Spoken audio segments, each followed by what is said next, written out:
नमस्कार, स्वागत है आप सभी का योर स्टॉक में और मैं हूं आपके साथ कविता थपलियाल। और एक बेहद खास शो है जहां पर हम देते हैं केवल आपके सवालों के जवाब। अगर आप भी ऐसे दर्शक हैं जिन्होंने पैसे लगाए हैं, भले ही किसी स्टॉक में ट्रेडिंग करना चाहते हो या निवेश की रणनीति आपने अपना रखी हो, आपके तमाम सवालों के जवाब हम योर स्टॉक में देते हैं। झटपट आप अपने सवाल हमें व्हाट्सएप भी कर सकते हैं। इस वक्त तरीका क्या है, 9167329108 ये हमारा नंबर है व्हाट्सएप का, जिसके जरिए आप व्हाट्सएप करें, एसएमएस करें इस नंबर पर।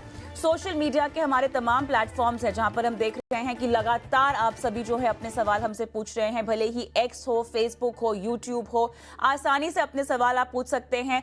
आपने कोई शेयर खरीदा हुआ है, किस भाव पे खरीदा हुआ है, कितने समय तक उसमें रुकना चाहते हैं, तमाम डिटेल्स आप हमें दें ताकि झटपट आपके तमाम सवालों के जवाब हम हमारे एक्सपर्ट से दिलवाएं। बाजार में काफी उतार चढ़ाव, ताजा लेवल्स अगर हम देखिए 21,800 काफी सपाट रुझान निफ्टी में। बैंक निफ्टी आप देखिए 170 अंक नीचे फिलहाल 45,800 के आसपास कारोबार कर रहा है। सेंसेक्स में भी हम देख रहे हैं 72,000 के लेवल्स के आसपास कारोबार है। लेकिन फिलहाल जो आगे चल रहे हैं वो है Tata Motors. Top gainer stocks में अभी तक के कारोबार में जो सामने आ रहा है लगभग 6.5% की तेजी। बीपीसीएल लगभग 4.25% हम देख रहे हैं। कोल इंडिया 3.5%, सिप्ला 2.5%, ओएनजीसी 2.5% के साथ तेजी में।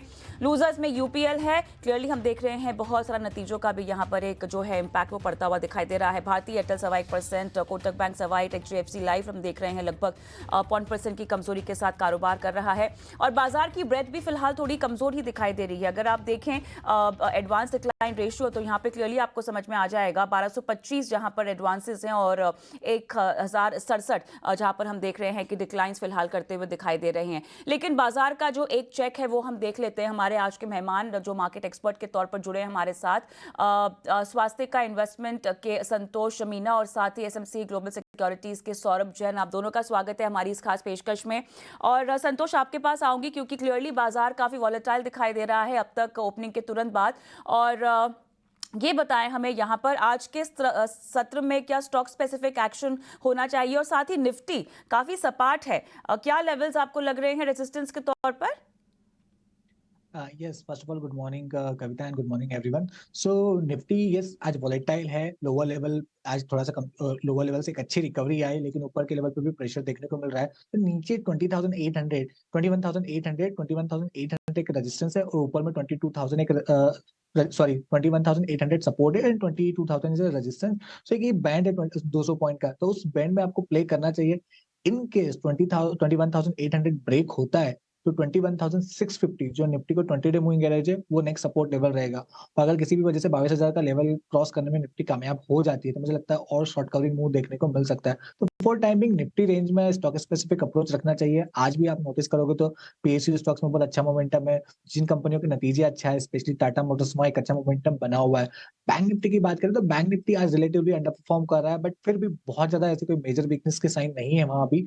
एक्चुअली वहां पर ऊपर से एक सेल ऑफ देखने को मिला था, लेकिन जो ये 45,500 का जो लेवल है ये ऑप्शंस के लिहाज से भी और टेक्निकल के लेवल के हिसाब से भी 45,500 एक बहुत अच्छा सपोर्ट लेवल है। जब तक 45,500 ब्रेक नहीं करता बाय ऑन डिप की भी अप्रोच रहेगी। ऊपर में 46,500 एक रेजिस्टेंस रहेगा।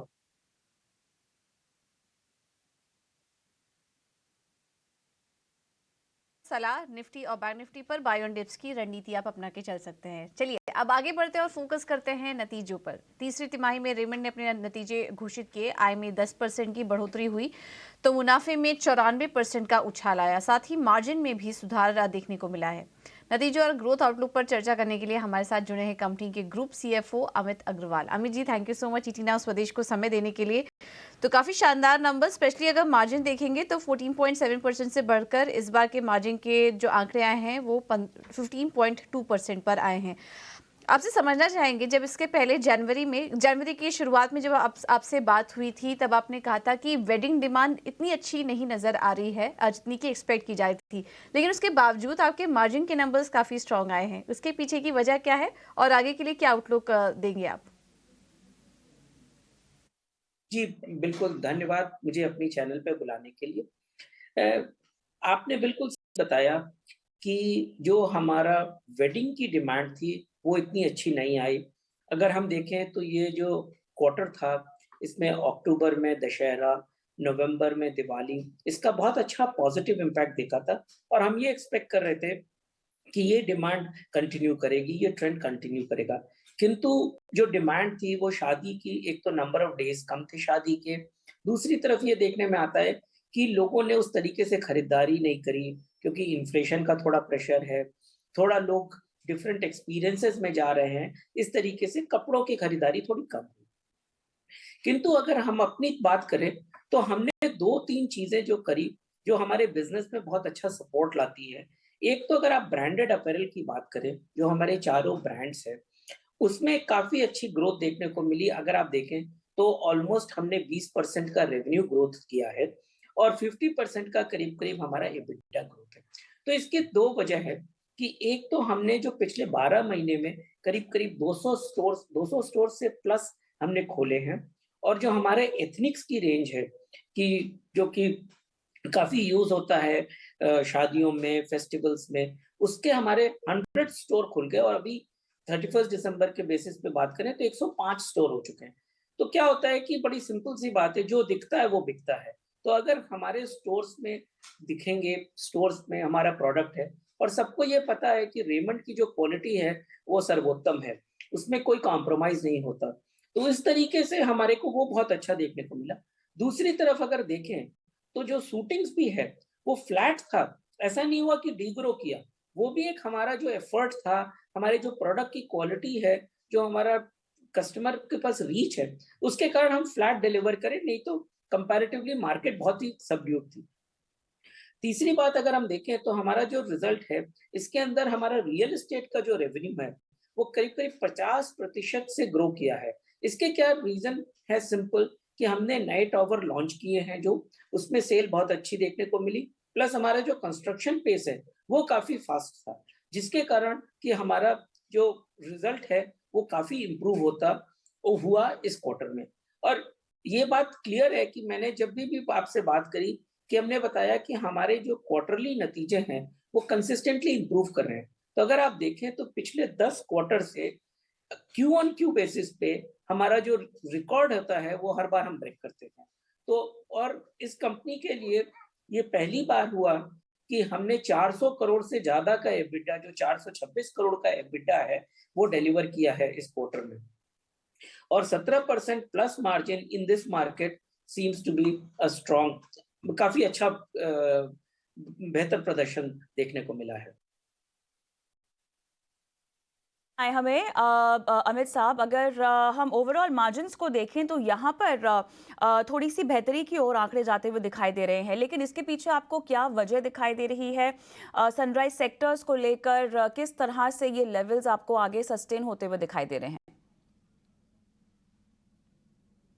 बिल्कुल, जहाँ तक आपने बताया कि मार्जिन इम्प्रूवमेंट का सवाल है, देखिए जो हमारे कंपनी के 2-3 बड़े फोकस हैं, जो कोविड के बाद हमने बहुत कोशिश की और उसको अच्छे से इम्प्लीमेंट भी किया कि जो हमारी 400 करोड़ की जो ओपेक्स की कॉस्ट सेविंग्स थी, वो हम बरकरार कर पा रहे हैं।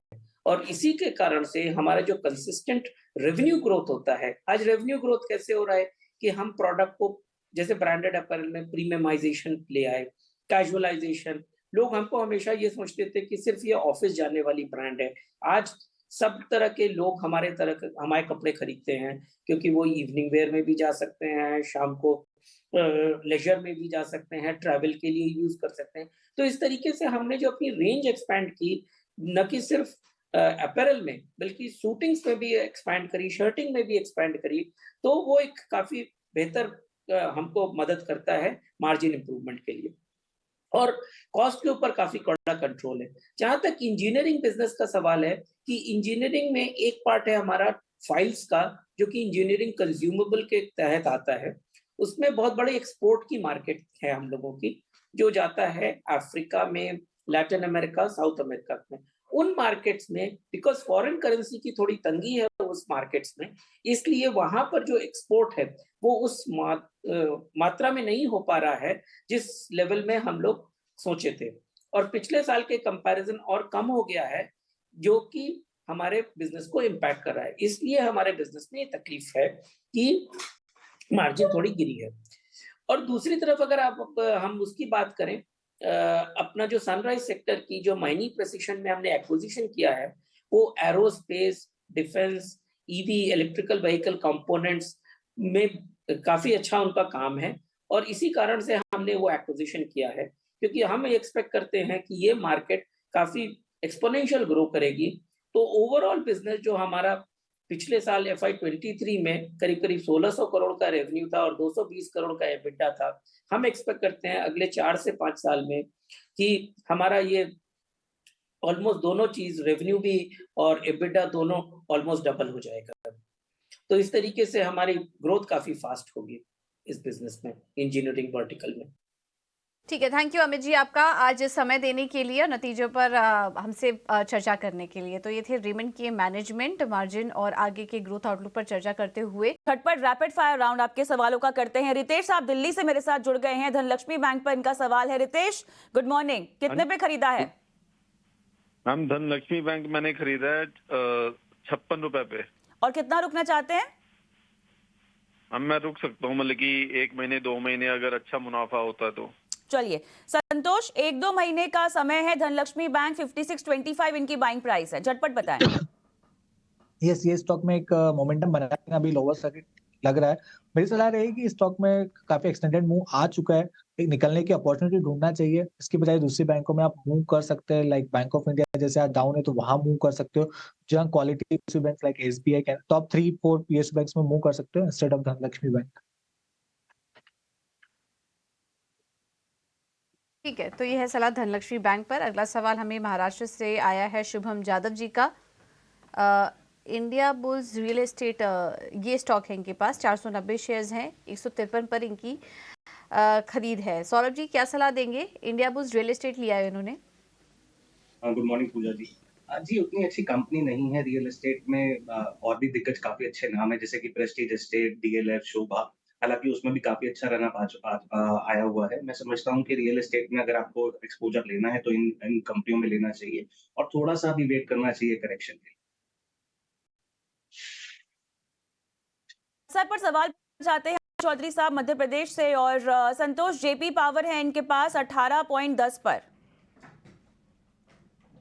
और में काफी इंटरेस्ट बन रहा है। मैं यही सलाह दूंगा, इस मोमेंटम में वैसे कोशिश करें निकलने के मौके ढूंढे, लेकिन बेटर है अगर इस मोमेंटम को राइड करना है तो स्टॉप लॉस को ट्रेल करते चले, वो सबसे अच्छी अप्रोच होती है। तो मेरे हिसाब से अब जो स्टॉप लॉस रहेगा आपका 19 रुपीज के नीचे का रखना चाहिए। अगर मोमेंटम जारी रहता है तो जो इमीडिएट टारगेट मुझे नजर आ रहा है वो आ रहा है 26 रुपए तक का, तो आप 26 रुपए तक के टारगेट को अप्रोच कर सकते हो, बट स्ट्रिक्टली स्टॉप लॉस को मेंटेन करते चलिए। अभी जो स्टॉप लॉस बन रहा है 19 रुपए का है।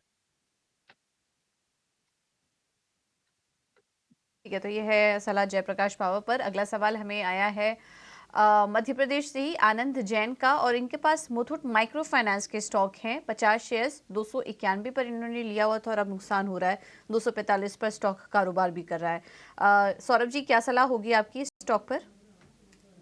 देखिए अभी एक नई लिस्टिंग है और मुथूट ग्रुप से ये कंपनी जुड़ी हुई है। मैं समझता हूँ 1 से 2 क्वार्टर का इनके नतीजे की वेट करनी चाहिए, तभी कोई व्यू बनाना चाहिए। ओवरऑल ग्रुप अच्छा है तो फिलहाल के लिए होल्ड रखें। अपना सवाल हमसे पूछना चाहते हैं, ये लाइव नहीं है शायद मेरे साथ, ये अपना सवाल व्हाट्सएप पर पूछना चाहते हैं।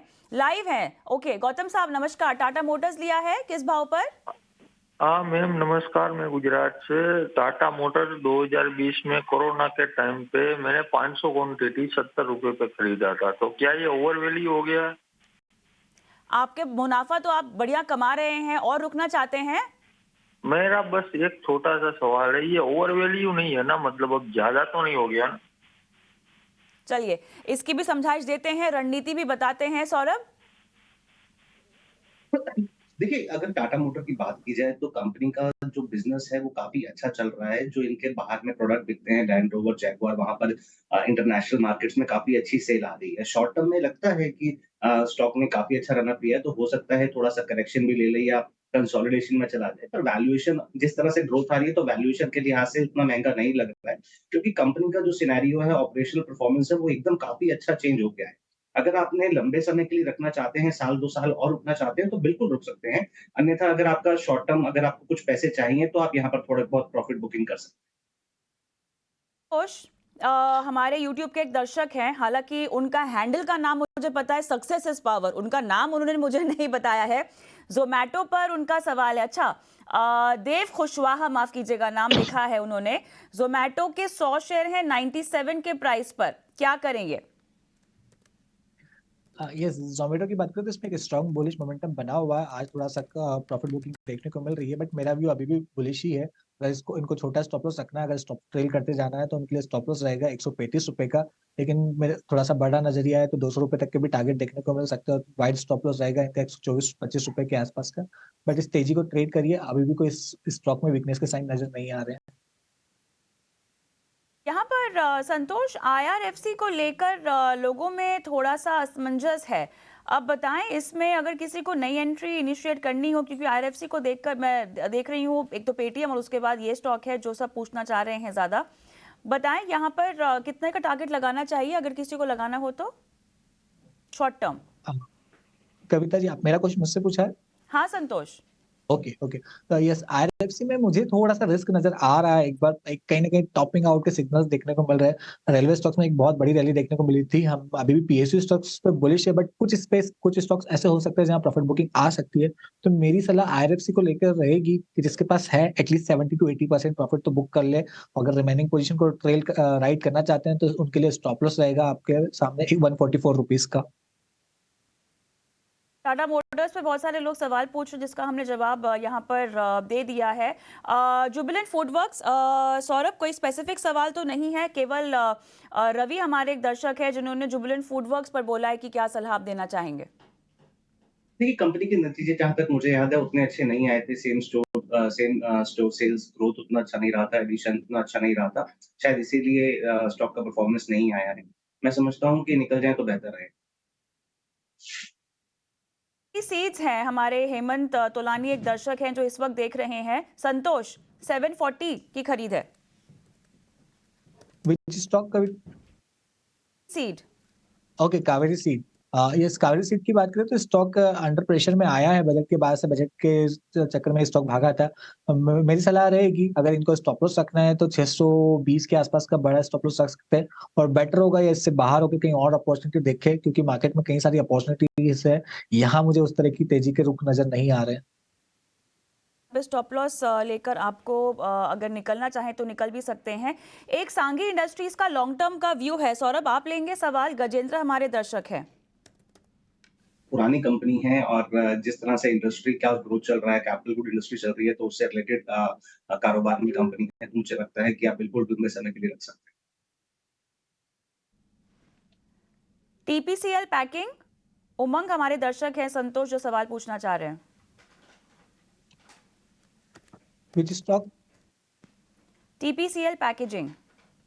ओके, इस स्टॉक की बात करें तो इस स्टॉक में हमने बीच में बड़ी तेजी देखी थी, बट स्टॉक अभी थोड़ा सा साइडवेज हो गया है। तो मेरे हिसाब से इस लेवल से, करंट लेवल से निकलना सही रहेगा। स्टॉक में अभी बेटर होगा कि एग्जिट कर जाए, कहीं और अपॉर्चुनिटी देखना चाहिए। इसकी बजाय मोल्टेक पैकेजिंग जो सेम स्पेस से, वो फंडामेंटली भी अच्छा और टेक्निकली भी करंट लेवल पर अट्रैक्टिव नजर आता है। सौरभ, एक सवाल है अभिषेक डांगी का। नाल्को में 100 शेयर लिए हैं, 148 की बाई है, लेकिन इनका व्यू शॉर्ट टर्म है। देखिए, शॉर्ट टर्म के लिए कह पाना मुश्किल है, लेकिन जिस तरह से ग्लोबल ग्रोथ का डर था वैसा नहीं हो रहा है। चाइना भी कुछ स्टिमुलस दे रहा है, तो मुझे लगता है कि मेटल में एक अपसाइड रहेगी और नाल्को भी उसमें पार्टिसिपेट कर सकता है। लंबे समय के लिए आप बिल्कुल रख सकते हैं। यहाँ पे झटपट हम दर्शकों के सवालों के जवाब दे रहे हैं, लेकिन फिलहाल